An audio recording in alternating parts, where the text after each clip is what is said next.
read the game better when you've all the facts.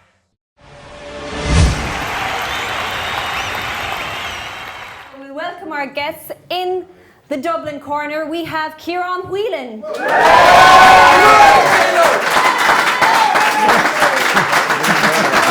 Representing Mayo, we have James Horan.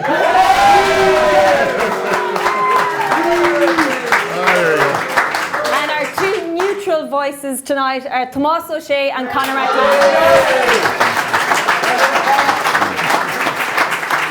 I used to live in Cork, and in fairness to Cork fellas, they weren't up here that often in September when I was playing. So the Kerry game was always on the horizon back at the start of the year. Dublin kind of expected to come out of Leinster.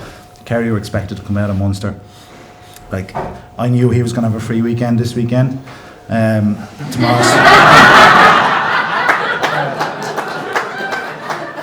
actually haven't booked in on the Red Bus tour tomorrow. You know the Red Bus? Bring him around Dublin and have a look at the sights. There's a couple of other Kerry tourists in the room, isn't there? Yeah. But then they need to do what Mayo are strong at. And Mayo, whichever way you look at it, they have Aidan O'Shea, who's a fantastic player. They have Killian O'Connor, who's a very good, himself and Dean Rock obviously are streets ahead of any other free takers. Well, sorry, oh my God, Conor McManus as well is way up there. I was talking in the context of the All-Ireland final. but look, the matchups, Connolly and Keegan are possibly two of the best footballers in the country. I was just coming to the tail end of my career, thanks be to God, before Connolly started coming onto the scene, and he's a phenomenal player. He's skillful, he's aggressive, he's strong. And Keegan, to be fair, everybody was giving out about the performance on Sean Kavanagh. I thought it was excellent. Sure, everybody gave him man of the match, and they were still trying to find ways of giving out about it.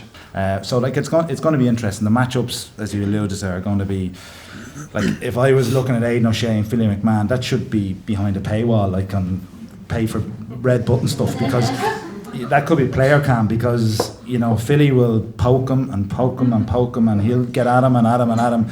And Aidan O'Shea is going to have a lot of patience. And I think Jim Gavin is a very, very good manager. He's very cool, he's very calm. He passes responsibility to them as players. I know there's a huge desire within the group to create history, and I think the back-to-back thing is that weigh on huge them? folk. No, I don't think it weighs on them. I think it's a positive. I think it's something that they're going after. It's something that they want. It hasn't been done since the 70s, and it's something I think that's really driving them. Didn't Kerry do it in 2006, 2007? You go back in your box, will you?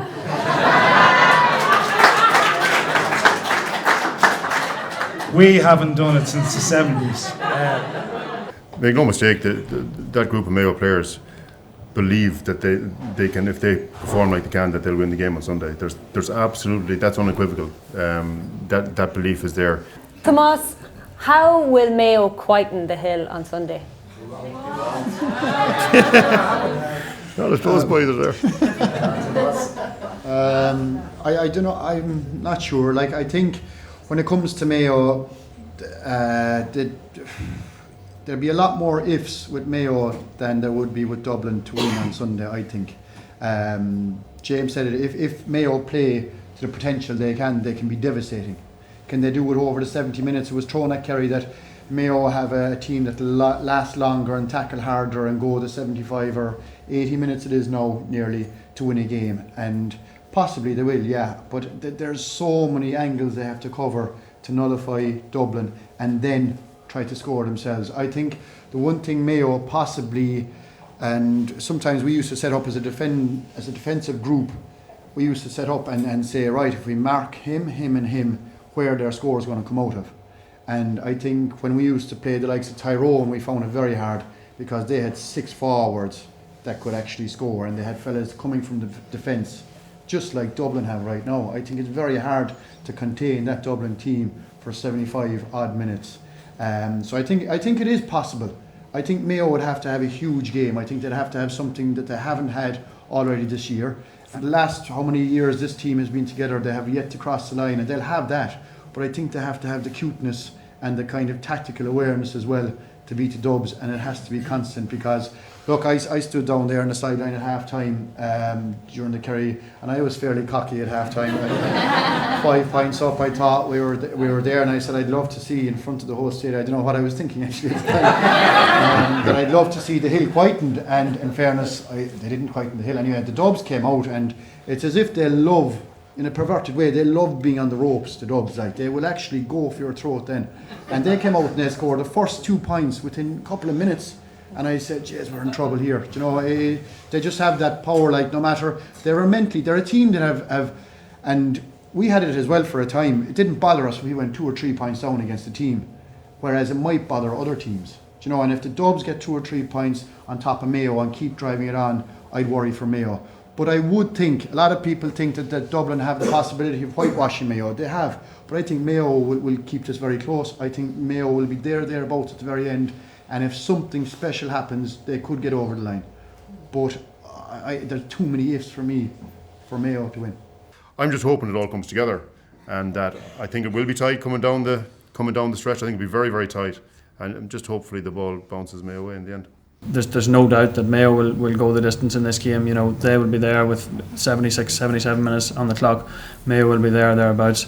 If you're pushed to pick a winner, you'd probably have to fancy Dublin with the maybe just a wee bit of added options they have from the bench. But I definitely think it's going to be Dublin's biggest test.